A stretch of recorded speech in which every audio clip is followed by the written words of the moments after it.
Meu nome é Daniel Querino, eu sou violinista e pesquisador e hoje vou ser o meu convidado para conhecer um pouco do acervo Norá de Almeida, sediado aqui no município de Contagem. Vamos lá? Vou mostrar agora para vocês um pouco do material do acervo que já foi selecionado e catalogado e que brevemente vai estar disponibilizado para o empréstimo e para consulta. Eu vou começar mostrando aqui alguns livros que são do universo, né, da formação do pianista e que remetem, né, à passagem da Norá pelos Estados Unidos. A Norá ela teve uma presença nos Estados Unidos como pianista e como professora de piano.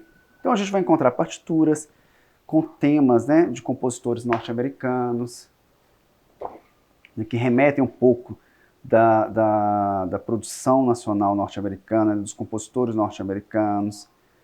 Então a gente vai encontrar coisas, aqui já é um material bastante didático, né, para o pianista iniciante e diversificado, né? A gente tem algumas outras peças, deixa eu mostrar aqui para vocês.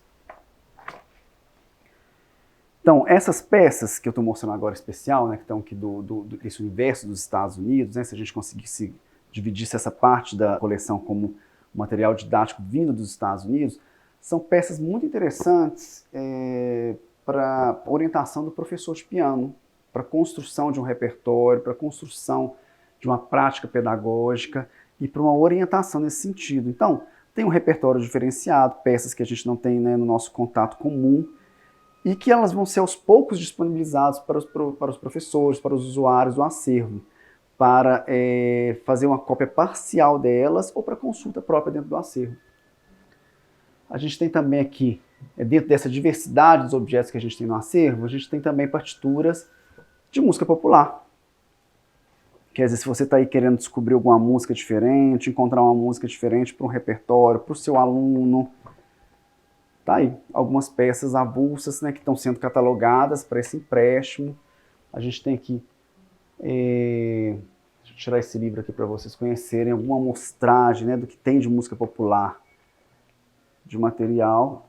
A gente tem demanda, né, tem pessoas que nos procuram perguntando sobre isso. Eu quero só tocar, só quero conhecer algumas peças para eu tocar aí na minha casa, ou para eu construir um repertório de música popular. Tem sim, tem coisas interessantes no acervo. O acervo não é só um acervo de música erudita, né, e de música contemporânea, embora esse seja um material mais predominante aqui no acervo. Aqui tem os outros materiais que eu vou mostrar aqui para vocês, são os materiais que a gente fala que estão relacionados à instrução do músico e à instrução do pianista, né? Então a gente vai ter desde alguns dicionários que já estão aqui catalogados, né, o Groove, olha lá, eles são dicionários antigos, né, mas eles têm ainda informações que a gente pode consultar, eles têm algumas referências que a gente pode, mesmo que elas não sejam atualizadas, né, elas nos dão ideias históricas, elas nos conseguem nos direcionar historicamente para alguns objetos da nossa pesquisa, do nosso repertório, do nosso entendimento. E outros materiais que são específicos, né, para o pianista, né? Deixa eu mostrar esse livro aqui para vocês, né? Great Pianists Speak for Themselves, né? Então, são musicólogos mais antigos, né, de uma escola mais antiga da musicologia e que estão falando desse universo do piano. Então, de certa forma, eles agregam o pianista, o universo do pianista. Eles dão essa dimensão, eles dão essa dimensão histórica dessa produção. Aqui eu separei uma partitura especial que eu queria mostrar aqui, né, dessas que a gente já está catalogando, que é essa do Claude Bolin, que é essa suíte para violino e jazz, né, que ela foi escrita para o Zuckerman, que é um violinista norte-americano, né, israelita norte-americano, e que ela está aqui justamente, olha, lembrando que ela foi executada pela Norá, quer dizer que as partituras elas fazem parte de um histórico, de uma carreira dessa pianista. Elas foram executadas, né? Aqui a gente está vendo quem foi que tocou, o ano que elas foram tocadas, e a gente tem essa partitura. Quem sabe no futuro, né, a gente não consiga reproduzir esse concerto aqui na cidade, né? Isso é uma das expectativas do nosso acervo, né? Que a gente consiga fazer com que esse material que está aqui contido, ele, de certa forma, consiga uma interação dentro do município, né? Entre os músicos do município, entre os interessados em música do município, né? E que ele não seja só um acervo para que as coisas fiquem guardadas, ele seja um acervo vivo, e que a gente possa, de certa maneira, participar dele, né? Como músicos, como interessados em música e como curiosos em geral, ok? Vou mostrar um pouquinho agora da nossa coleção de vinis, que ela é bem diversa, né? Elas estão aqui selecionadas alguns que estão em fase de catalogação também, mas esses vinis, eles fazem parte de um programa muito especial aqui do acervo, que é o programa das audições comentadas. A proposta do acervo é que a gente tire esses vinis para serem escutados. Que música é essa que está sendo guardada? Que música é essa que já foi escutada, né?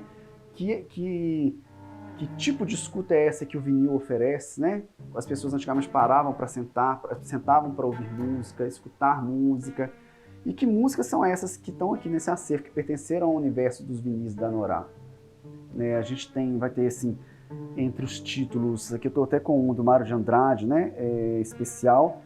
Então a gente vai ter muita coisa do modernismo brasileiro, a gente vai ter muita coisa da música contemporânea brasileira, coisas que não são tão fáceis de encontrar, né? São títulos que não são tão fáceis de encontrar e que precisam ser descobertos, né? Então, assim, esse projeto das audições comentadas, ele é um projeto em que você escuta a música, você traz alguém, a gente traz alguém para comentar, falar sobre essa importância dessa obra, que obra é essa, que tipo de apreciações a gente pode ter por essa obra, que tipo de contextualizações essas obras podem ter.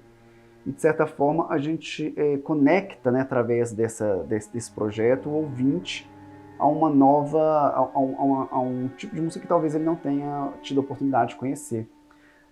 Também a gente pode trazer no destaque aqui, né, dos nossos vinis, coleções mais voltadas para a ópera, né? A filha da Norá de Almeida é uma cantora de ópera, então elas tiveram produção juntas, elas se apresentaram juntas, então faz parte do universo dessa família, né?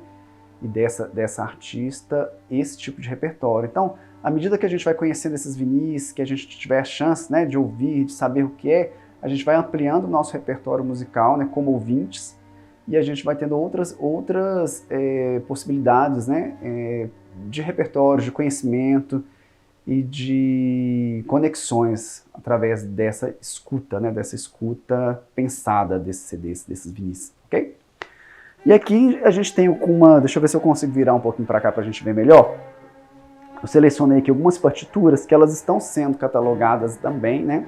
Elas já estão na fase de organização e algumas delas vou mostrar aqui para vocês, que são compositores diversos, que a gente ainda está na fase de pesquisar a bibliografia desses compositores, tentar entender, olha, aqui tem um indicativo de que essa foi uma partitura tocada, que ela foi executada, né, que ela não está só aqui contida no acervo, ela fez parte de um repertório. Que repertório que foi esse? Que tempo que foi esse? Que escolha musical é essa de um compositor, né, que nasceu aqui em 1948, que compôs em 1948 uma peça, ou que nasceu em 1948, e por quê? Então, assim, qual a recorrência desse repertório na vida da Norá? Qual o contexto desse repertório? Tudo isso tem uma importância para o acervo e para as pessoas que vêm conhecer, né, para essa pesquisa. Então aqui tem alguns compositores que são menos conhecidos, né, que eu separei para a gente ter uma ideia. Muitos deles, né, os nomes nos sugerem que são compositores de origem latina e que são compositores pouco conhecidos. Vou mostrar aqui só no geral para a gente ver. Aqui a gente já vai percebendo um pouco, né, dessa entrada na música do século XX e XXI, que é uma música que ela está sendo escrita de uma maneira diferente, né, que o compositor está tendo uma liberdade de escrever e que essa liberdade não cabe na organização da partitura tradicional. Então ela já começa com uma legenda. À medida que a gente vai tendo contato com essas partituras, né, que a gente vai catalogando elas, vai descobrindo os autores que são, a gente vai descobrindo quais são as necessidades para a recepção dessas obras, as necessidades para que o receptor dessa obra consiga ter uma completude disso, no sentido que alguém toque, no sentido que alguém escute, que alguém decodifique isso. Então isso é muito importante nas etapas que a gente está construindo agora para o acervo em Contagem. Vou mostrar agora um pouquinho para vocês de uma parte do acervo que a gente ainda está numa fase bem inicial, né, que a gente não começou a trabalhar com ele, que ele está organizado, mas ele vai passar por uma fase de catalogação, de organização desses repertórios. Mas eu quero mostrar algumas coisas deles que eu acho que são interessantes para quem está pensando que esse acervo, né, tem muita música contemporânea, mas não é não. A gente tem também muita música tradicional. A gente também tem muitas partituras de autores tradicionais, né, do universo do piano. Liszt, Schumann, Mozart, Chopin, muita coisa. Então, assim, é interessante pensar que essas partituras podem, né, e vão agregar ao universo dos pianistas da cidade. E não só o universo do pianista, o universo de outros músicos, né? A gente tem algumas peças aqui no acervo, né, que ainda estão para ser catalogadas, que são peças que a gente fala, que a gente chama, né, usa esse termo na música, que é música de câmara, ou a música de conjunto, para pequenos conjuntos, que elas, se a gente for se orientar pela carreira da Norá, a gente vai ver que é o universo dos músicos com quem ela tocou. Ela tocou muito piano e flauta, piano e oboé, trio, piano, flauta e oboé, que é o trio Música Viva, né, que é uma formação meio inusitada, né, até na fala dela a gente vê isso, que alguns compositores compuseram para essa formação, para que esse grupo toque. Então a gente vai ter partituras para alguns instrumentos de sopro, a gente vai ter algumas grades de orquestra, de concertos, né, para serem realizados com orquestra, que podem ser disponibilizados, né, para os conjuntos da cidade, para serem conhecidos, e alguns materiais que são muito importantes, que eles são já direcionados para a formação do músico em geral, que são livros, livros e guias de estudo, né, de harmonia, de composição, de história da música, que são muito ligados às formações diversas que a Norá teve, né? A Norá teve uma passagem pela Europa, né, como estudante, como professora. Então, assim, ela coletou material nessa formação, ela coletou objetos, né, que são importantes para essa formação, livros de solfejo, livros de harmonia, livros de improvisação, anotações nesse sentido também, né, que são anotações de curso. Então, todas essas coisas, à medida que elas forem devidamente tratadas, organizadas, algumas delas vão ser digitalizadas, né, para pesquisa no acervo, elas vão ampliando as possibilidades na cidade, né? E elas também vão tratando de uma emergência na cidade, uma emergência de uma formação para a música que não seja só voltada para cursos livres, que só cursos que você obtém conhecimentos muito voltados para a produção de um semestre. Não, ela vai exigindo também que exista uma formação continuada de música. E os projetos que a gente vai desenvolver, né, uma parte deles é dar essa orientação para os músicos, né? Cursos específicos para determinada leitura, trazer pessoas para falar de determinado assunto na composição, de determinado assunto na interpretação, na prática do piano, fazer que o acervo seja, né, por meio dessas partituras, por meio desses objetos, e por meio do espaço que ele é um espaço de troca entre a pessoa que participa, a pessoa que vem aqui, né, a pessoa que quer descobrir, e artistas que vêm também para se mostrar, né, que fazem parte, não são os mesmos artistas, não são as mesmas interpretações da Norá, mas são artistas que de certa forma se conectam com essas produções que são contidas aqui no acervo. Agora eu queria mostrar um espaço, né, que a gente tem um carinho muito grande por ele aqui no acervo, que tem uma peça muito importante, que faz todo sentido, né, na organização geral das coisas que a gente está mostrando aqui. Vamos lá conhecer?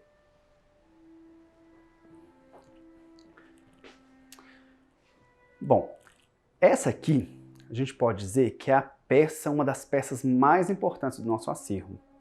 Esse piano, né, que está aqui disponibilizado, ele não é o piano original que a Norá tocava, mas ele é a peça de encaixe de todos os projetos que a gente desenvolve aqui. E ele dá sentido a toda a organização que acontece no acervo, porque ele é um piano. E a gente sabe que Contagem, pelos mapeamentos que a gente fez dos pianistas da cidade, os pianistas eles não têm um espaço para mostrar a sua música. Eles não têm um piano disponível para tocar para o público. Então, o piano ele vem agregando, né, junto com todo esse universo que a gente traz do pianista, com toda essa memória da Norá, ele vem agregando no sentido que esse espaço, que é um espaço de acervo, que é um espaço de memória, ele também é um espaço concertante. Então, o projeto que a gente está chamando aqui de piano aberto é oportunizar que as pessoas que venham no acervo possam tocar, que os nossos frequentadores possam tocar, e que a gente possa trazer artistas para a cidade para tocarem, né, para relatar a sua experiência ao piano e tocando, mostrando, né? Não adianta a gente só ficar falando de música, a gente só ficar mapeando partituras, organizando partituras, descobrindo partituras, se essa obra ela não cumpre essa etapa de se tornar pública. Esse esforço desses artistas, né, esse movimento que a gente propõe para os artistas, né, para os pianistas, para os músicos da cidade. Então, o Piano Aberto é um projeto que a gente pretende organizar no sentido de convidar artistas para tocar, convidar o público para ouvir essas obras, né? Seria muito interessante se fossem obras contidas no acervo, mas outras obras, outras produções, outras músicas, né, que podem ser executadas aqui. Esse piano ele foi recentemente afinado, né? Ele é um piano que foi comprado para esse acervo e ele está aqui, compondo, né, essas possibilidades do acervo, né? E a gente acha que ele vai dimensionar muito, né, as práticas artísticas dentro da cidade. Bom, agora eu vou mostrar para vocês algumas partituras que elas estão contidas numa parte do acervo que a gente chama do acervo restrito. Ele é restrito porque são partituras que precisam de uma investigação maior da origem delas, se elas foram publicadas, se elas foram editadas. Elas estão numa situação que a gente está chamando, né, de semi-manuscrito, né, que elas foram publicadas com a própria letra do copista. Então, assim, será que elas foram dedicadas aos grupos que a Norá fez parte? Será que elas foram usadas, né, o próprio compositor trouxe para performance? Então, são perguntas que ainda não foram respondidas. Elas têm uma materialidade mais frágil, né? A gente vê que o Ayrton Escobar, que é um compositor que a própria Norá cita, né, como compositor que compôs obras para ela, né, nomeou essas obras como obras oferecidas, né, a Norá. Então a gente tem algumas dessas partituras que a gente está construindo a história delas, catalogando, e que por enquanto elas permanecem restritas. Provavelmente elas vão passar, num segundo momento, por um processo de digitalização, para uma disponibilização para aqueles que têm interesse, né, de uma maneira que ela não tenha tanto manuseio, para a gente tentar preservar, né, esses manuscritos. Tem peças do Guerra Peixe aqui, olha, é um repertório para flauta e piano. A gente sabe que a Norá teve uma carreira forte como acompanhante de pianista, né, com duos de piano e flauta transversal, e também com oboé, né? Então, assim, a gente já consegue mais ou menos mapear a origem desse repertório dentro dos programas de concerto que a Norá fez, mas a gente está querendo entender mais como essas partituras chegaram, se elas foram compostas, se elas foram entregues, se elas já são hoje partituras impressas oficialmente, né? Então tem aqui do Marlos Nobre. Aqui a gente já vê, olha, a escrita contemporânea, a gente vê que é uma partitura que isso aqui, ela não é ela foi copiada por alguém, né? Um copista teve esse trabalho de fazer, mas ao mesmo tempo a gente percebe que ela foi aqui, olha, tá com copyright, então ela é uma edição que foi feita num papel de copista. Então como que foi? Que história é essa dessa partitura? Por que ela veio parar? Ela faz parte de algum concerto específico, ela faz parte de algum repertório específico, né? Ela está dentro, né, de um universo de uma escrita bastante contemporânea, né, bastante século XX, XXI. E é interessante, para quem se interessa, né, por essa pesquisa, a gente vai aos poucos disponibilizando esse acervo, vamos dizer assim, um acervo que está restrito, né, que agora ele está numa fase de investigação. A gente tem outras peças, né, que tem uma escrita bastante contemporânea, né, uma escrita que exige uma leitura especial e que, de certa forma, confronta um pouco a fala da pianista, quanto ela fala, né, da Norá de Almeida, quanto ela fala que ela teve uma passagem pequena, né, pela música contemporânea. Foi um período pequeno da minha juventude, né, e a gente vê que os registros de programa de concerto e as partituras, né, elas dão uma dimensão maior de tempo e de dedicação a esse repertório, né? E é interessante como o documento, não é que o documento ele tem esse poder de negar a fala, né, do artista, mas ele redimensiona, né, essa memória. Então é uma memória que ela vem dentro de um contexto, né, uma fala que ela está contida num universo, né, temporal. Então a gente vê pelos programas, né, todos esses documentos, eles são, juntos com essa fala, eles são mecanismos de entendimento, né, de como foi essa carreira, de como foi esse período da história da música do Brasil, como foi a produção contemporânea, né, de um determinado período, numa determinada cidade, num determinado circuito, qual a importância desses agentes para isso, né?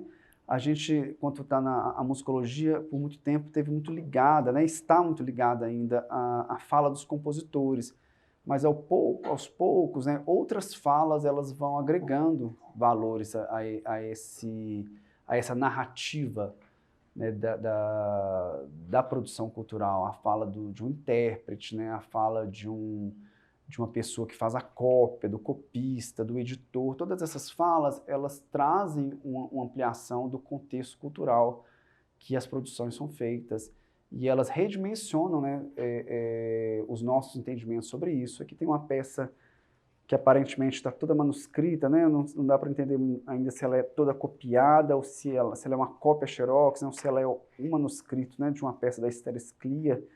A gente sabe que a Nora participou, né, da premiere de uma peça da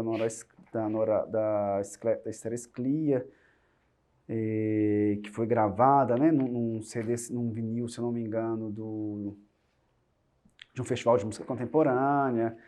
Então, assim, essas peças, né, esse acervo restrito, né, que eu estou chamando de acervo restrito, ele tem uma significação muito importante aqui, não só para aqueles que querem conhecer música, para aqueles que querem tocar, mas para aqueles que pesquisam, né? Existe um universo a ser pesquisado no acervo, a ser desvelado, a ser notificado, né, de um tempo, né, de uma música, de uma década, de duas, e que, de certa forma, a gente já pode dizer no Brasil que a gente poderia contar uma história da música contemporânea brasileira, né? E o piano é um instrumento que, de certa forma, ele está muito na frente disso, né? A gente vê, assim, os pianistas há muito tempo, tem grupos de pianistas que se dedicam à música contemporânea, à técnica da música contemporânea, à pesquisa das técnicas estendidas, né? Do instrumento em questão, do piano. Então, é um universo que, à medida que a gente vai organizando ele, né, e ele vai sendo menos restrito, vamos dizer assim, a gente espera que ele fomente muitas pesquisas, que ele fomente muitas discussões a respeito, né, da prática do piano contemporâneo e da música contemporânea brasileira. Além das partituras que estão no nosso acervo restrito, né, nessa parte restrita do nosso acervo, a gente pode dizer também que tem uma série de objetos que estão sendo catalogados que a gente considera como objetos do universo pessoal, né, da pianista. Pessoal não da vida pessoal dela, né, das relações delas pessoais, mas da sua formação pessoal, onde a gente encontra algumas anotações, a gente encontra a letra da pianista, né? Então, assim, por exemplo, guias de trabalho, organizações de repertório, organizações de ideia, né? Muitos deles escritos em outras línguas, francês, inglês, né? A gente sabe que ela teve uma passagem pela Suíça, pelos Estados Unidos, e esses registros, né, que aparentemente são pessoais, eles dão muito uma ideia de como se deu essa formação artística nesse plano internacional, como se deu as ações artísticas, né, no plano internacional, que tipo de conhecimento, né? A Nora, quando a gente vê a fala dela, ela fala, né, que os conservatórios importantes, eles têm, né, você estuda composição, você estuda contraponto, você estuda história da música, mas que história da música é essa, né? Que maneira de entender a composição é essa? É realmente diferente da maneira que a gente está fazendo? Então a gente vai vendo isso por meio desses documentos. Às vezes você tem até o caderno de música que ela estudou, que tipo de estudo foi esse, né? Que tipo de conhecimento ela teve. A gente tem algumas organizações interessantes que ela deixou, né, essas anotações, e elas são todas de um universo, de uma pesquisa mais musicológica e mais detalhada, né, a respeito dessa formação. Uma parte, né, que a gente está chamando de acervo restrito, e que, à medida que ele vai sendo estudado, ele vai sendo catalogado, ele vai sendo digitalizado, o acesso dele aos poucos vai ficando menos restrito, né? A gente tem, por exemplo, programas de concerto e anotações diversas, que dão uma ideia, né, principalmente para quem é público, né, que tem essa ideia de que o pianista chega e toca. Não, o pianista estuda história, né? A formação do músico, ela não é uma formação somente prática. ela também está no nível da reflexão, ela está no nível da concepção, né, de obtenção de informações diversas, a história da música, as técnicas de composição. E aí, aos poucos, né, esse universo que a gente está aqui, né, só com uma amostragem, ele vai sendo organizado, né, cronologicamente, ele vai tendo um sentido de acordo com as regiões, com o tempo em que ela fez aquela formação, com o tempo em que ela fez aquele repertório. A gente vai conseguindo organizar, e essa organização é muito importante para quem pesquisa, né, para que essas informações elas estejam muito claras, né, para o pesquisador, que a gente sabe que o tempo da pesquisa é muito rápido, a pessoa precisa pesquisar, precisa chegar, descobrir onde que está, né? Não dá tempo para ela organizar isso. Então, assim, esse processo de organização é um processo muito lento e que é muito caro também para a gente, né? Caro no sentido de que ele é importante, é um processo muito importante dentro do acervo, das práticas do acervo. Como que essa formação da Norá, ela reflete não só na prática dela como pianista, por exemplo, aqui é um projeto muito importante que ela participou, que é um projeto de história da música, quer dizer, em que amplia um pouco o universo, né, dessa pianista. Né? Não é só o universo da pianista, não é só o piano.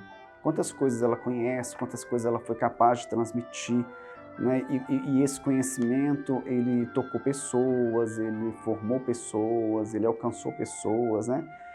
Então é interessante quando a gente consegue, né, aos poucos, fazer essas conexões, de que toda uma prática de uma vida, ela vai sendo, ela vai se apresentando nas práticas de uma produção que não é só uma produção artística, é uma produção intelectual, é uma produção pedagógica e também uma produção artística, né?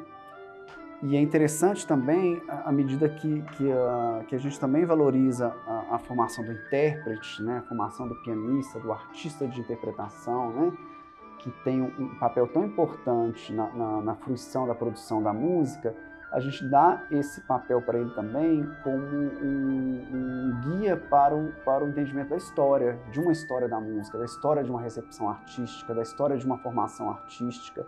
Então são vários assuntos que o acervo guarda, né, nesse material que a gente ainda não disponibilizou, né, e que aos poucos ele vai tendo uma forma e ele vai sugerindo pesquisas, sugerindo parcerias, né? A gente sabe que as universidades, elas têm projetos de musicologia, elas têm pessoas pesquisando e aos poucos essa parceria, essa organização desse material, a gente acredita que vai beneficiar essas parcerias e pesquisas, né? Que movimentem um pouco dessa história, dessa realidade que a gente está guardando aqui nesse acervo, dessa memória, né? Dessa memória que junto com a fala da Norá, compõe uma memória de uma vida ou um contexto de uma memória, vamos dizer assim, né? Ela dá contexto para essa memória. Enfim, é isso aí.